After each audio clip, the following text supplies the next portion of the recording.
बिस्मिल्लाहिर्रहमानिर्रहीम। अस्सलाम वालेकुम नाज़रीन, सऊदी अरब और पाकिस्तान के दरमियान तलखियाँ अब मज़ीद बढ़ती हुई नज़र आ रही हैं। अब ये महज एक शगुफ़ा नहीं बल्कि हकीकत पर मबनी है। मैं और मेरी टीम ने इस सारी पाकिस्तान और सऊदी अरेबिया के जो तल्लुकात हैं इस हवाले से कुछ चंद अहम जो पॉइंट्स हैं वो इकट्ठे किए हैं, जो मैं आज की वीडियो में आपके साथ शेयर करूंगा। और इसके साथ ही यूरो एशिया न्यूज़ एजेंसी जो है इन्होंने भी पाकिस्तान और सऊदी अरब के तल्लुकात के हवाले से एक बड़ा ही अहम दावा किया है, वो भी हम आज की वीडियो में डिस्कस करेंगे। लेकिन इससे पहले अगर आपको मुनासिब लगे तो मेरे इस चैनल को सब्सक्राइब कर लीजिएगा और साथ में जो बेल का निशान है इसको भी लाजमी प्रेस कर लीजिएगा ताकि जो मज़ीद अपडेट्स हैं वो आप तक बर वक्त पहुँचती रहें। और अगर आपको ये वीडियो अच्छी लगे तो वीडियो को लाइक कीजिए, शेयर कीजिए और कमेंट्स करना भी मत भूलिएगा।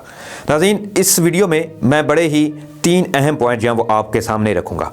पहला पॉइंट ये होगा कि पाकिस्तान और सऊदी अरब के तल्लुकात में कशीदगी किस तरह से पैदा हुई, और दूसरा ये कि पाकिस्तान और सऊदी अरब जो हैं इनमें से पाकिस्तान सऊदी अरब से दूर गया है या सऊदी अरेबिया पाकिस्तान से दूर हुआ है, और लास्ट में कि क्या आने वाले वक्त में दोनों बरादर इस्लामी ममालिक जो हैं इनके तल्लुकात में वही भाईचारा वापस देखने में मिलता है या नहीं। ये तमाम पॉइंट जो हैं आज की वीडियो में हम डिस्कस करेंगे। लेकिन इससे पहले अब सवाल ये है कि दोनों जो बरादर इस्लामी ममालिक हैं वो एक दूसरे से इतना दूर क्यों गए हैं? क्या कुरैशी का जो नापसंदीदा बयान था इसकी वजह से दोनों ममालिक के मबैन उन तमाम अच्छाइयों का जिम्मेदार इनको ठहराया गया था, या वजूहात जो हैं वो तवील अरसे से कुछ और ही रंग में ढलती जा रही हैं? क्या ताल्लुकात जो हैं वो कभी उसी जोश जज्बे में वापस आएंगे या कम अज़ कम ये मामूल पर आते हैं? इन तमाम सवालात की जो जवाब हैं इनको देखने के लिए हमें पाकिस्तान और सऊदी अरब के जो तल्लुकात हैं इन पर कुछ गहरी वज़ाहत और तज़िया जो है आपके सामने रखने की मैं कोशिश करता हूँ।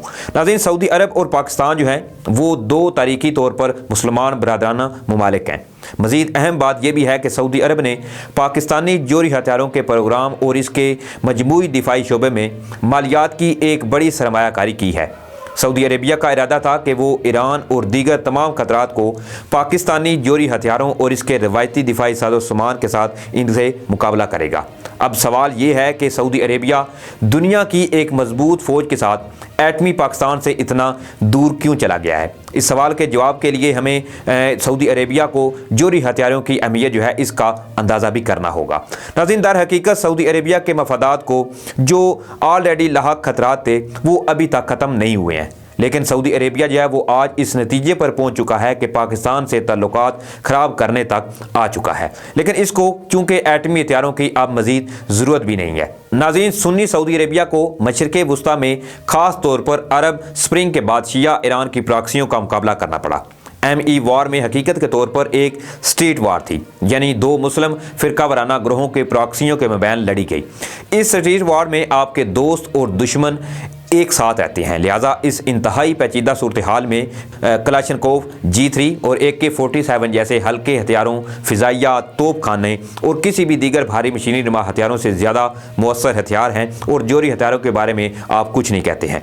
खैर, न्यूक्लियर थ्रेट इनिशिएटिव की एक रिपोर्ट है कि पाकिस्तान के जो आर्मी है ये अपने जोरी हथियारों की बहाली पर सालाना 2.5 अरब रुपये अमरीकी डॉलर खर्च करती है। लिहाजा लेकिन इस मुकम्मल हथियारों से मजहबी दहशतगर्दी और नस्ली शोरशों के खात्मे में फिर भी हमें मदद नहीं मिल सकती। इस तरह खाना जंगी जैसी सूरत हाल में जोरी हथियारों जैसे बेहद तबाहकुन हथियार जो हैं वो बिल्कुल बेकार हैं। इसके अलावा यहाँ तक कि अगर ईरान जोरी हथियारों की तामीर में कामयाब हो भी जाता है तो इसकी सरजमीन जो है वो इस्लाम के 2 मुकद्दस मकामात की मौजूदगी की वजह से वो कभी भी सऊदी अरेबिया के खिलाफ इस्तेमाल नहीं करेगा। लिहाजा सऊदी अरेबिया ने जोरी हथियारों की बजाय हल्के खुदकार हथियारों में सरमायाकारी करना जो है वो बेहतर समझा, जो रवायती हथियारों से अपने दुश्मन को बरतर करने के लिए सिर्फ एक नुमाइश है।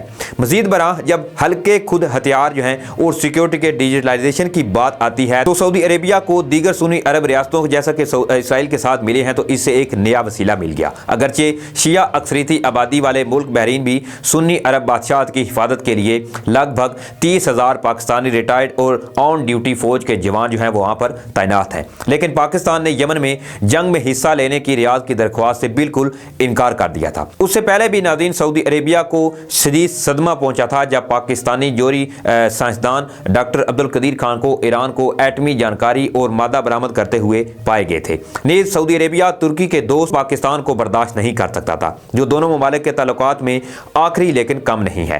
چنانچہ قریشی کی بنائی ہوئی سفارتی اناڑی صرف آخری تنکا تھا جس نے اونٹ کی کمر توڑ دی۔ دوسری جانب پاکستان جو ہے وہ سعودی عرب سے دور کیوں گیا ہے، اس پر ہم بات کرتے ہیں۔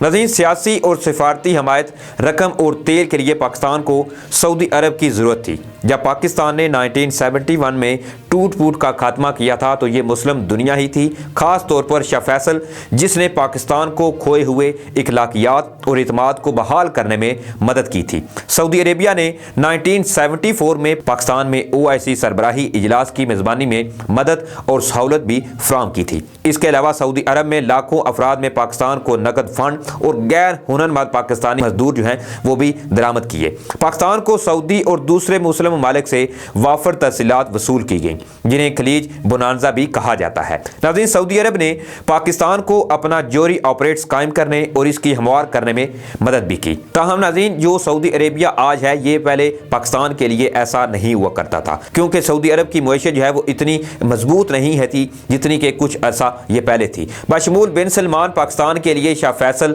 نہیں ہے۔ پرنس کا اپنا معاشی ویژن ہے کہ وہ معیشت کو تیل کی برآمد سے آمدنی کے کچھ دوسرے وسائل کی طرف موڑ دے۔ وہ پاکستان کو اندھے صدقے اور تیل کی سپلائی نہیں کرتا ہے۔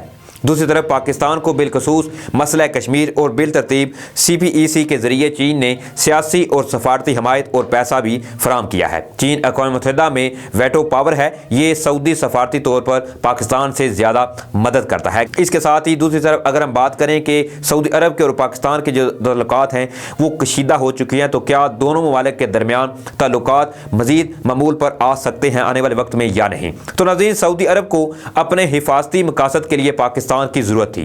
جب اس کے حفاظتی مقاصد کی تکمیل نہیں ہو سکتی ہے تو اسے پاکستان چھوڑنا پڑتا ہے۔ اسی طرح پاکستان کو سیاسی اور سفارتی اور رقم کے مقاصد کے لیے سعودی عرب کی ضرورت تھی۔ جب پاکستان کو چین مل گیا ہے تو پاکستان کو سعودی عرب بھی چھوڑنا پڑ سکتا ہے۔ چین پاکستان کو تینوں سیاسی، سفارتی مدد اور رقم اور تحفظ فراہم کر سکتا ہے۔ بین الاقوامی اتحاد کے نظام میں مفادات کی تمام تر رعایتوں کے علاوہ چین اثر و رسوخ کے مدار میں بھی آتا ہے، جبکہ سعودی اثر و رسوخ کے مدار میں کم آتا ہے۔ مزید یہ کہ ایران چین کے اتحاد میں بھی آتا ہے، جبکہ اس اتحاد میں اسرائیل بھی امریکہ کی قیادت میں ہے۔ بہرحال دونوں ممالک ہم آہنگی کو برقرار رکھتے ہیں، لیکن ایران عنصر کسی بھی دوسرے عنصر کے مقابلے میں زیادہ فیصلہ کن تقسیم ہے۔ ماضی میں ایران اور پاکستان کے مابین بہت سارے تنازعات جو ہے وہ نکلے تھے، لیکن اب دونوں ممالک کو یہ احساس ہو چکا ہے کہ انہیں دوستی کی ضرورت ہے۔ مشرقی اور شمال مغربی سرحدوں پر پاکستان کے دشمن ہیں، لہٰذا وہ اپنی واحد پرامن سرحد یعنی ایران پاکستان سرحد پر ایک اور دشمن کا کبھی بھی متحمل نہیں ہو سکتا، اور ایران جو ہے وہ بھی کچھ حد تک ایسی ہی صورتحال میں ہے، لہٰذا وہ اپنی مشرقی سرحد پر دوست ہمسایہ کی خواہش کرتا ہے۔ دوستی اور دشمنی کبھی بھی مستقل ناظرین نہیں ہوتی، اور پاکستان اور سعودی عرب کے تعلقات میں معمولیت یا حتیٰ کہ آہنگی بھی واپس آ سکتی ہے، لیکن پرانی قربت کو بحال کرنا قدرے مشکل نظر آتا ہے، کیونکہ اس وقت سعودی عرب اور پاکستان کے تعلقات جو ہیں وہ جس طرح سے پہلے ان دونوں ممالک کا بھائی چارہ ہوا کرتا تھا وہ ابھی دیکھنے میں نہیں آ رہا۔ تو ناظرین، یہ تھی پاکستان اور سعودی عربیہ کے تعلقات کے حوالے سے اپڈیٹ۔ اسی کے ساتھ مجھے اجازت دیجیے، اپنا خیال رکھیے گا۔ اللہ حافظ۔